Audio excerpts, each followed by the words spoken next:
entertainment, insights. Don't take life too seriously. Welcome to Brainsky Unleashed. Hello, everyone.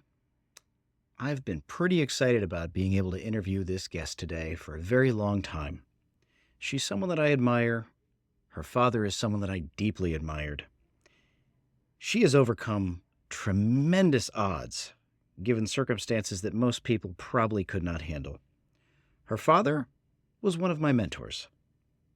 He was a successful business coach. And I say was because he passed away far too early. He's got his fingerprints on 60 Fortune 500 companies.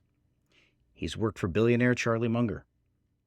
He wrote a book called The Ultimate Sales Machine, and it was a bestseller, and it still is. His teaching in his book have had such a positive impact in my life.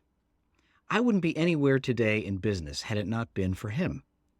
There's been so many things that I've been able to do with what I learned from his wisdom. At the time of his passing, he had built one of the greatest business growth coaching organizations in the world, and I was proud to be a client. All right, Amanda, welcome to the program. I'm so happy to have you on.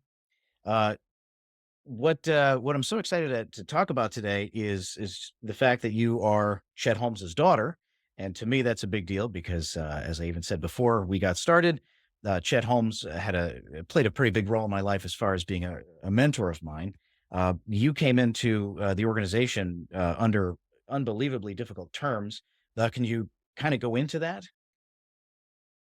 Yes. So for those that are unfamiliar, my father started the company in 1991 after making his big break working for a billionaire by the name of Charlie Munger, who is co-chairman of Berkshire Hathaway, and he doubled the sales of 9 different companies for Charlie, all within 12 to 15 months. And then he went on to work with 60 of the Fortune 500, and then wrote The Ultimate Sales Machine, which is in the top voted in the top 10 most recommended sales books of all time. So fairly well-established marketing and sales training company on how to double your sales.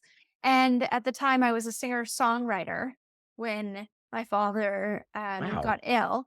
Yes, I had just released my 4th record. I was in college, had just gotten out, was touring around selling my CDs, when all of a sudden now I have, um, unfortunately, my father passed, which was just heartbreaking for me because we were very close. So I now had a couple hundred staff, all double, if not triple my age, looking at me, and I'm looking at them going, I don't want to be here. And they're like, we don't know what to do with you. And it was terrifying. Yeah, I would, thank goodness we were virtual because I would get on a phone call and every once in a while they'd say, Amanda, are you on the phone? And I'd unmute and I'd go, yeah. And they go, oh, okay, are you okay? Yeah. Mm. Okay. And then I'd go back on mute and I'd just be sobbing majority of the time. I mean, I couldn't sleep. I would drive along the side of the road in the middle of the night and pull off to the side of the road to sleep because I knew that in my car, I could sleep for about an hour and a half to 2 hours before my legs started to fall asleep. So I would get woken up before I would have these nightmares of my father's face as he was dying. And it was mortifying. It was terrible. And I went through several different C-suites to try and fill the void of my father, CEOs, CTOs, CFOs, CMOs. And eventually I ended up stepping in as CEO, which felt completely like the craziest idea possible. But I had a spiritual teacher, my guru, tell me that I could step in as CEO, which for 2 years I said, that's insane. Absolutely not. And then eventually I did. And in that first year, I increased our leads by 1,176%. I doubled our coaching clients multiple years in a row. This last year, we doubled sales and we hit the bestseller list again for the first time in 15 years. And I wrote the new edition. So it's been a lovely ride.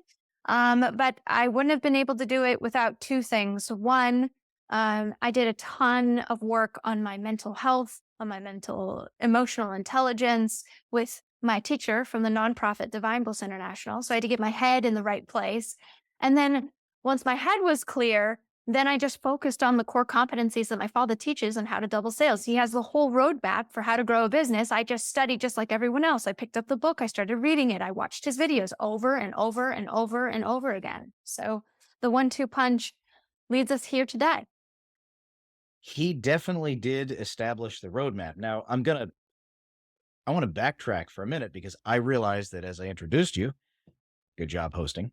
Uh, I didn't actually have you describe what is Chet Holmes International. I mean, here you are. We talk about the fact that you took over this, incredible organization, but I guess many of the people that listen to my program probably have no idea what that is. I know what it is, so that's probably why I foolishly jumped the gun on that one.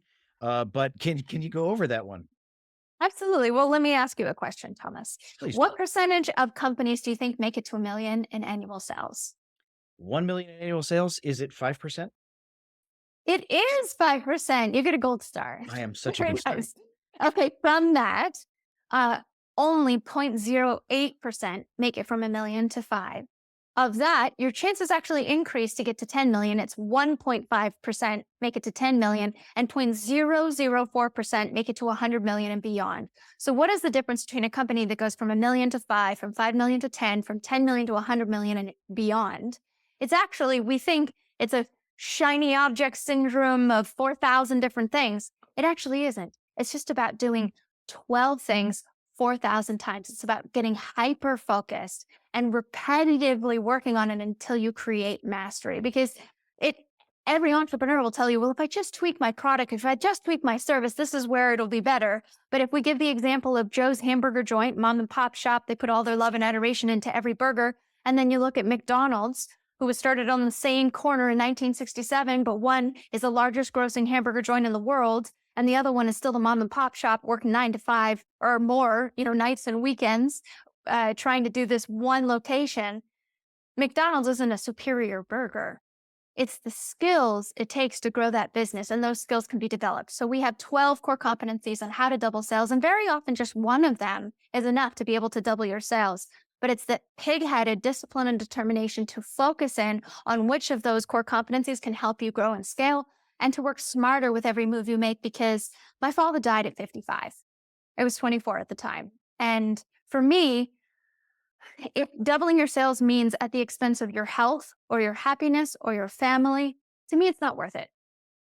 What I care and what I've added to my father's methodology is how can we do that where we're working smarter, where we're working with less stress, with greater ease. So, yes, let's double sales, but let's do it while cutting your stress in half so that every move you're making, you're working smarter to achieve the results that you want with every leverage point, with every system in place. That is my goal, and that's why I have carried on my father's legacy. And the organization now has how many people currently are active then as students in your program? Students being businesses that enroll for coaching and counseling and consulting and all that. Yeah, I don't have that number off the top of my head. What I normally say is, so we've generated over 100 million in our services, practicing what we preach. We've assisted our clients to generate over 2 billion in revenue, and we've assisted 250,000 businesses worldwide.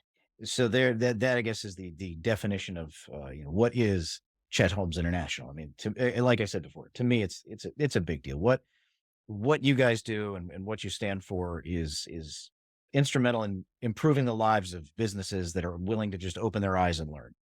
So we have the book, The Ultimate Sales Machine. We have courses, we have live boot camps, we have one-on-one coaching, we have done for you services, all those things around these 12 core competencies to double sales. Excellent. So let's then talk about the Ultimate Sales Machine. What makes it different from other sales programs?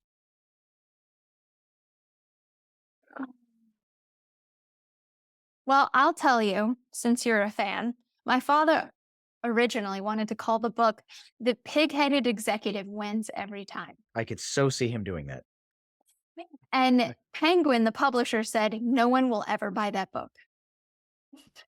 Probably true.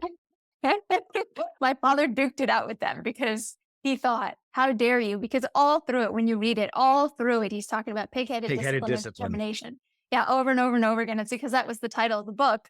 They said, no, it has to be the ultimate sales machine. And my father was in so much pain because it's not just a sales book. I think what was brilliant about my father is that he was able to blend the two worlds of marketing and sales. He was great at both.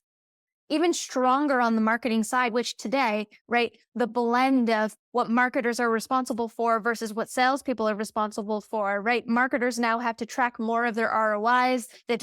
They have online e-commerce, so they're tracking sales as well. Whereas salespeople now have to become their own marketer by marketing themselves on social medias, right? They're becoming influencers. So this blend of the two worlds is crossing over. That's why my father was so brilliant. And every chapter isn't just about sales. I mean, the first chapter, Time Management Secrets of Billionaires, how to increase your productivity by 500% with just 6 simple steps. It takes you less than 15 minutes a day. From that to how to run an effective meeting, because 56 million ineffective meetings happen every single day in the United States. Oh, death by PowerPoint, right? It's Yes. just terrible. So if we help you, like one of our core competencies is how to get 9 times more clients from every move you're already making. If we start sending in a floodgates of leads, if we 9x your leads right now, would you be able to handle it? A majority of companies say, well, no, actually, I don't think I could. So my father's core system involves all of it to make sure you have the systems in place to handle when the floodgates of leads are in, and that you're working efficiently in your time along with your whole team. So that, right? So every single piece, it's a comprehensive, holistic approach rather than just, let's just talk about how to close more deals. And that's a really good point, because we know when people talk about sales and marketing, they always talk sales and marketing as if it's one thing, but it's not. And having them work hand in hand, I know from experience, even myself, it makes a world of a difference. And at least for me, that's one of those things that I thoroughly enjoyed about the program is it's extraordinarily strategic in the way it's structured. It's most small businesses just think in terms of tactics. You know, if I do this, then I'll get that, or if I just tweak this, then this will be. But there's no real strategy behind it. And you know, I'm sure you've already read the book at least 10 times. I know I've got a few under my belt. But there strategy is so deeply rooted in that. And I think that's what's so hard for small businesses is trying to just think the strategy through, to be very thoughtful and take the time to really focus and go, okay, well, what can I do with this and how can I apply these strategies? But that's what makes this book so special, is that it kind of guides you through the process. Um, in the book, it talks about something called a core story. Now, I've got a core story. I've used a core story in my business, um, and it was actually very effective in my career. And you know, I personally think it's one of the greatest tools that I've ever used. Can you kind of talk about what the core story is? Is it something that is still relevant? And how has there been any evolution to it in the last 10 to 15 years? Because you know, the messaging has changed in the last 10 to 15 years. Absolutely. So let me talk about some of the market trends for those that are on. So if you have been in business for over 15 years, let's say, so 15 years ago, the average company would be on 7 different marketing mediums, average. Today, we're on an average of 9 different social media platforms with 9 different marketing mediums with 5 social media platforms and 3 paid advertising channels. We're actually doing double the amount of work to get our message out. And yet, 15 years ago, the average company would see your brand 7 times before it would remember your brand. Today, it's on average 500 times they have to see your brand before they remember it, because there is such an inundation of information, right? I mean, we were competing with only businesses to get the attention of our prospects 15 years ago. Today, there are 3.8 billion social media pages online that are all competing, that are all putting out content. The dog, the mom, everyone is competing, and it's become so much easier for smaller businesses to market themselves as well. It used to just be the elite that would spend their money to do that. Today, you can put a Facebook ad up for $1 a day. I mean, Facebook ads alone, we were at 3 million advertisers on Facebook. Over the last 4 years, we've quadrupled that. So the competition is fiercer than ever before. My father called it the clutter factor. There's so much noise. There's 40,000 commercial messages that are hitting your prospects every day. That's what my father said 15 years ago. Can you imagine what it is today? It's absurd. So what we have to do to break through that clutter is we have to speak to whoever our prospect is, because when you market to everyone, you're marketing to no one. So we have to get hyper focused on who it is, because this is the this is the biggest mistake that companies make, that I just time and time again, I'm just baffled how much companies think they know who they're marketing to and yet have never truly defined who that is. Then we have to speak to number two, which is what actually keeps them up at night. What is going to speak to what they're going through? Because 91% of people feel that ads are obnoxious, they're tired of them, and that's up from just 3 years ago. And every company, they're just sick and tired. I'm sorry, our prospects are sick and tired of hearing what we call the me, we syndrome.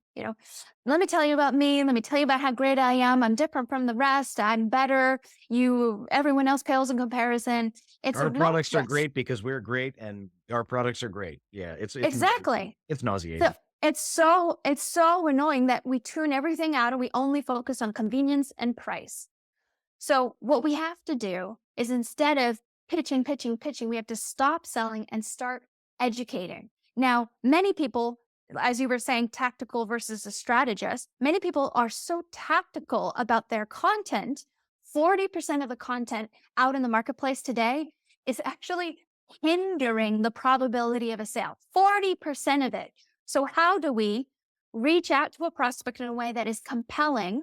And I can give you an example of this with the stadium pitch concept. How do you reach out with them that is compelling, that gets more prospects in your door? And then how do you lead them to you as the only logical conclusion, rather than just educating them to lead them straight to your competition? I can And go that, into the stadium pitch. Would you like that? yeah, Just all but at once. that is the purpose of the core story. But go ahead, go for the stadium pitch. Okay, so imagine, everybody that's on this call right now, imagine that you are in a stadium full of your prospects, just a room full of them. What would be the title of your talk to grab the attention of the prospects, to keep them in their seats, even if I said, hey, if you are not interested in this, you can leave? So, what would keep them in their seats long enough to hear what you have to say? Now, I'll tell you right now that over the last 15 years, my father was teaching this 15 years ago, when content marketing wasn't even, a thought in people's minds. It really hadn't developed yet. So this idea of how do we lead with something that's educational, that's giving of content, was, he was doing it on radio ads. Nobody was doing that at that time. Hey, that's how he got me. Yeah, yes. Versus today, people are a lot more savvy about educating, and it depends on what industry you're in. But so what we found is, people used to say, and they still do very often, their stadium pitch is something like, hi, my name is Thomas. We've assisted this many businesses over this period of time. We're really great. Come and talk to us about the product that we provide. Now, if we're only doing the me we syndrome and talking about ourselves, we're only reaching. So I want everybody, if you're taking notes right now, you should. If you're not taking notes, I want you to mentally draw this in your head. Draw a triangle. Now just draw a line at the top 3% of that triangle and write 3% buying now. So in that room full of your stadium, and this is a figurative stadium, it could be every time you post a Facebook post, every time you put up an ad online, anytime, if you do lunch and learns, if you do billboards, if you do cold LinkedIn outreach, it doesn't matter. Just remember, if you've reached out to 100 people, if you cold call 100 people, 3% will be in the buying now category. 3% will be interested. Now, next, you want to put another line just a little bit below it at 7% of that pyramid and write open to it. So another 7% are researching, they're thinking about it, they're open to what you have to say if you're just talking about your product or service. Then I want you to divide that pyramid into 3 sections, 30%, 30%, and 30%. So 30% are just not thinking about what you have to sell. The next 30% think that they're not interested. And the last 30% have a very strong belief system that they definitely don't need what you have to provide. So 90% of the people that you are marketing and selling to are not interested in you, your product, or service. So if you are leading with me, we, let me tell you everything about me and how great I am, you will only be reaching that 3%. Instead, you could consider leading with an education. And if you lead with an education that grabs the entire buyer's pyramid, then people will raise their hand and say, yes, I'd like to hear what you have to say. Like if I said, I'd love to train you on coaching and how it can be valuable to your business, I'll probably get 3% of the people that are listening to this right now. My stadium pitch instead is, did you know that 95% of companies never make it to a million in annual sales? And of that, 0.08% make it to 5 million, and of that 1.5% make it to 10 million and beyond. I can share with you the 3 things holding you back from doubling your sales in the next 12 months. It will take me under 19 minutes. I'll show you the fastest, least expensive way to double sales. I'll show you how to get 9 times more clients from every move you're already making.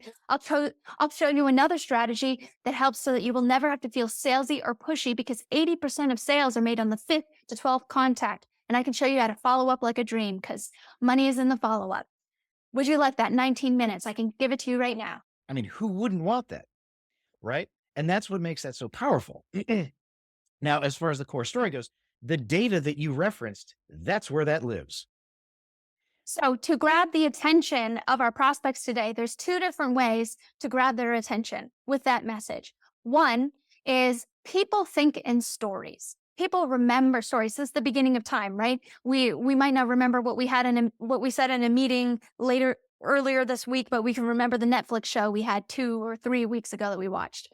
And then our society has lost our faith in humanity, really. I mean, we see the deterioration of religion and politics and all of this craziness that's happening. So, but people have an inherent trust in data and science. So when your story is backed by professional research and data, it gains immense legitimacy and authority. So you're speaking to the emotional side of somebody that's choosing to buy, as well as their logical side with the data. So those 2 blended together captures the emotion of your prospect while giving them the logical conclusion, resetting their buying criteria along the way. So you are the only logical conclusion. That is the core story method. And that is what makes it powerful, because it adds that level of credibility. You become the expert in the industry, the expert in the field. I've benefited from that. I mean, Oh, living tell proof, me about it. it works. So in my airline business, I had bought a core story because I needed to get access to, high level, airline executives, so Mm, that that way I can expand my services, right? okay. And so I started trying to email and send letters to and try to get past gatekeepers of CEOs for airlines. I mean, there's only a Mm, select few, so I mean, it's a really tough market because there's a lot of noise that they deal with, and believe me, I'm small potatoes compared to all the problems they have. So I was at least gaining access to C suites because I learned some tricks from you guys, and wasn't really necessarily getting too far with that. But there was one point where I did have a relationship with somebody who was able to get me in with the CEO of a smaller supplemental carrier, and I immediately, went there and deployed my core story. I mm. still do business with them today.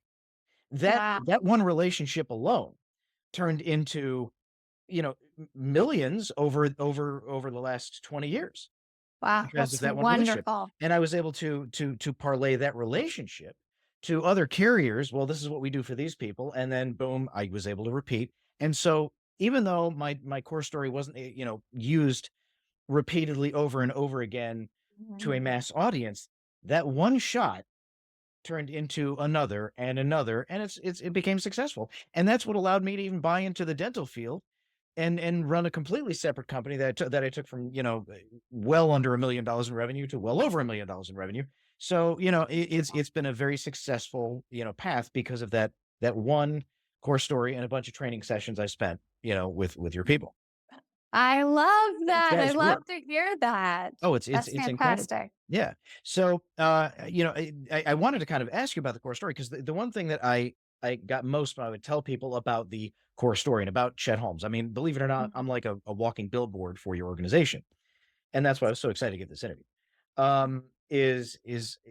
would tell people about a core story, and they always think, "Oh, a core story must be about the core of our company." No, it's Mm. not. That's the only thing about the core story that by name people get the wrong idea. It has nothing to do with that. That is so funny that you actually say that, because we've been having this dialogue that, 15 years ago that was great, but especially with the surge of Don Miller as well, Donald Miller with his whole story selling. concepts, people get the wrong idea. Yep. I was just looking at a client intake form where they said, "What would you like to get from your core story? We'd like to know, we'd like to craft where we've come from, who we are, and what we do." And I'm like, that's actually the polar opposite. Actually, that will only be 10% of your core story because according to the buyer's pyramid, right, 3% is buying now, 10% is open to it. So only 10% of your core story will be about you. 90% of it, what does the core story do? It it identifies trends that have been happening over time. It identifies what's keeping your prospect up at night because when you articulate their pain better than they can, they believe that you have the solution. You've earned the right to give them the solution. So then you craft solutions that educate them on something that eases their pain so that you haven't even given them a credit card yet, or they haven't even given you their credit card yet. And they're really like, I've gotten so much value from this. This is amazing. Right. Then we have to reset the buying criteria so they only look to you and nobody else. I mean, there is a system that we've assisted more companies to become number one than anyone else, and it's tried and true and it works, but it's not about talking about you. I And know. and it's funny to hear that, and still from clients that come to us saying, "Yes, I want a core story." It's like, wow, that's entertaining. You missed reading chapter 4 of Ultimate Sales Machine. Yeah, Oh, and that's the thing is like unless people read the book, they may hear yeah. about the core story and they just totally get the wrong idea behind it. It's the core of the data. It's everything.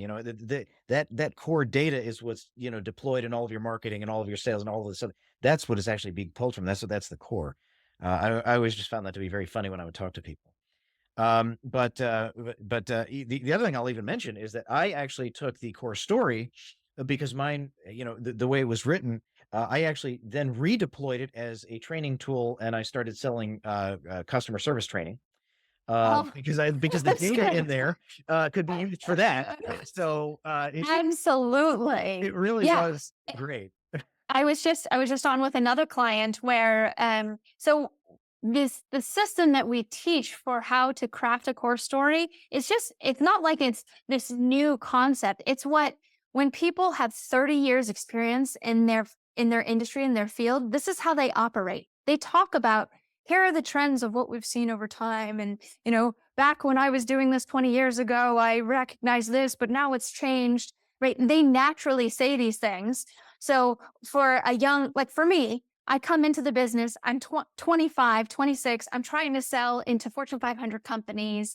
I have no leg to stand on that I should be able to sell into these companies. But because I had a core story and I read it every day, I was able to relate to them and talk to them everything that was a problem for them. I could back and make their pains feel legitimate by saying, yes, I understand that that's your pain because 49% of executives just like you are experiencing that. And what we've also found is, right, and they felt like I could just articulate what was going on so clearly. But what they didn't realize is that it was really just a deck of presentation and data and story that I had memorized so thoroughly. It was like my cheat sheet to become an industry expert after only been in the industry for, Um, 6 months, a year. So a minute on the time span of life, right? right, right. And it brings everybody together in an organization so that everybody isn't talking about 50 million different ways to get to the same place, right? We're all on the same page so that every salesperson can say the same thing. All of the customer support can say the same thing. All the marketing team can say the same thing.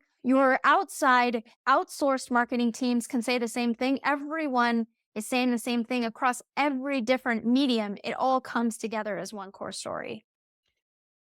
Because I'm a student of this, I have to tell you, there are so many times where I would tell other people, other business owners, and like I said, I'm like a walking billboard for your organization, and certainly the book.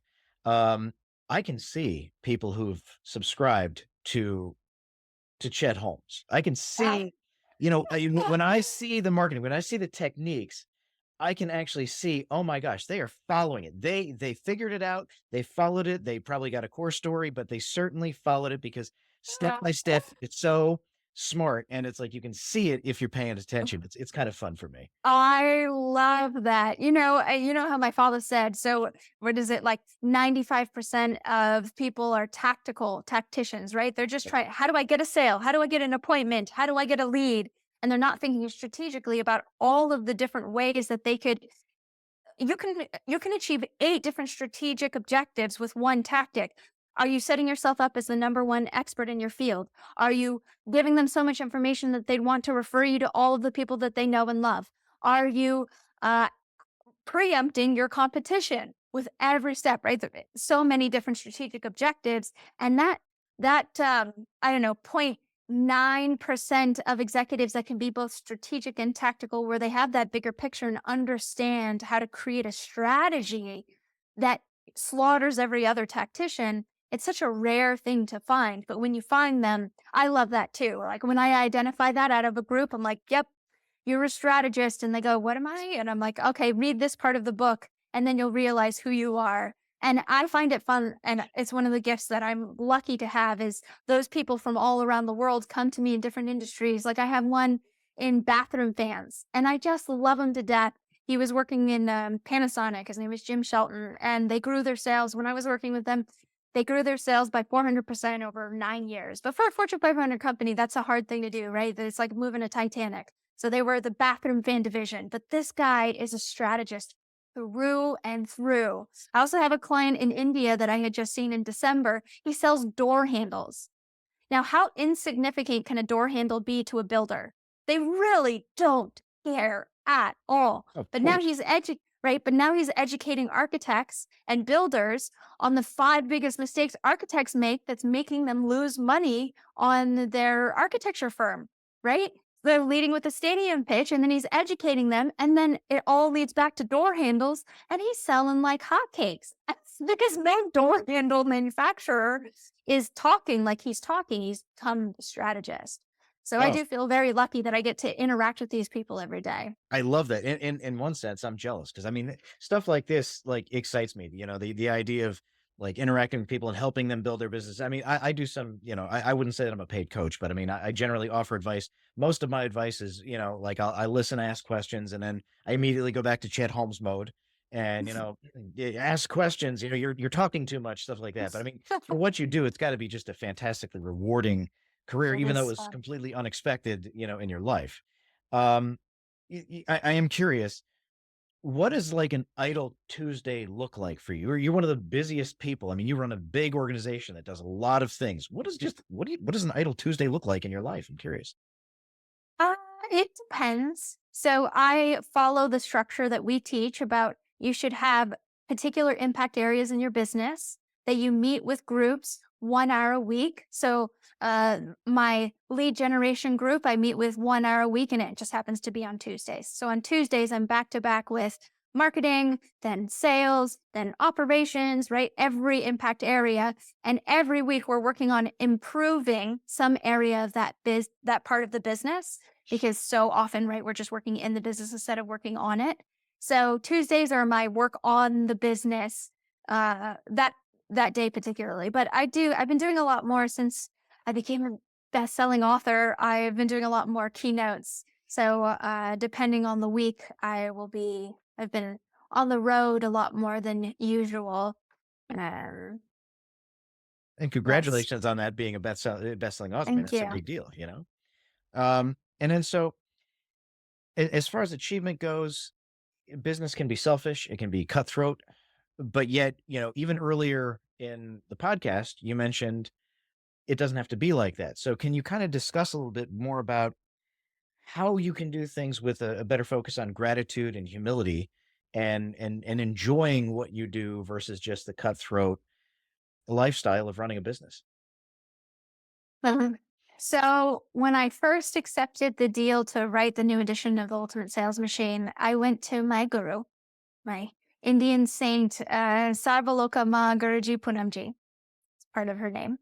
And I hope you don't expect me to remember that. I was actually an abbreviation. Oh God. Okay.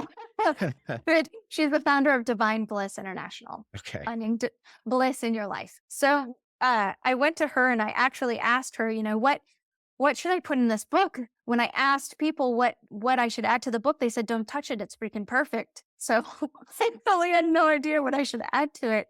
And she gave me this analogy that I thought was so brilliant, and it tied perfectly with this letter that I found from my father. I was looking for something that would be unpublished that I could put into the new edition of the book. And I found this letter where he said that My father had generated more wealth in the last 6 months than the prior 8 years combined, and it's because of this one thing. And so I took that letter and then I took what my guru taught me and I combined them together. And my guru gave me this analogy that I thought it was so beautiful.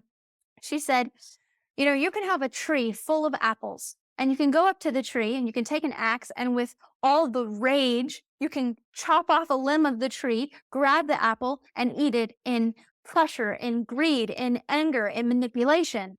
Or you can go up to that same tree. If you look at it, you could marvel at its beauty. You could be so grateful for this loving tree. You could bow in humbleness and lovingly pluck that apple. And one apple will be stolen the sweetness from that apple, and the other one will be the sweetest apple you've ever tasted. Either way, you still get the apple. The question is, what would you like to experience? Do you want to put yourself through the pressure, through the manipulation, through the greed that sucks the sweetness from life?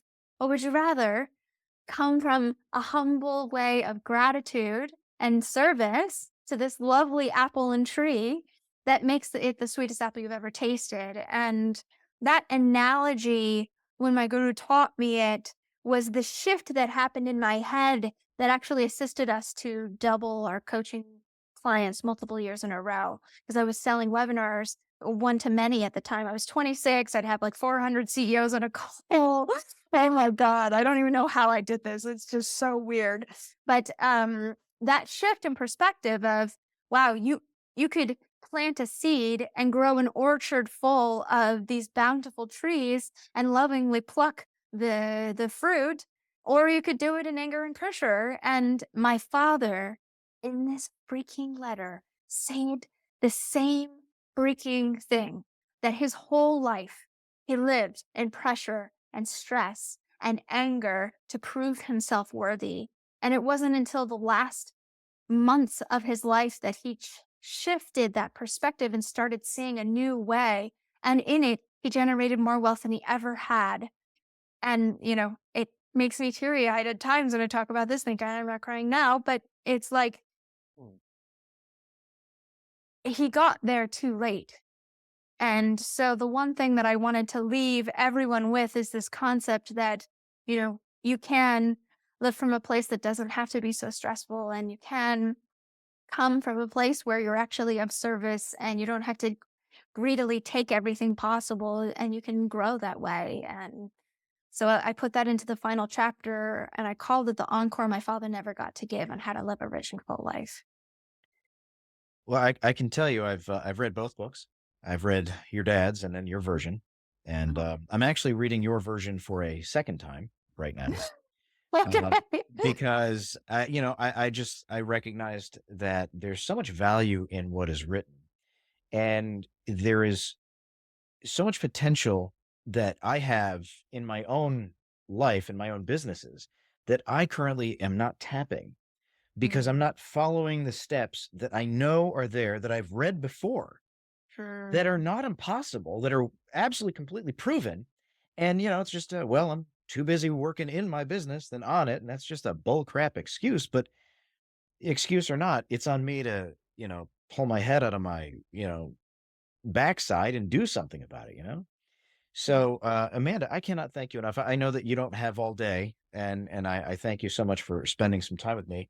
Do you have any final thoughts or any projects that you're currently working on, or how can people find you or learn about you or anything like that before we end the podcast? I would say, um, for those that want to learn more, you can go to ultimatesalesmachine.com.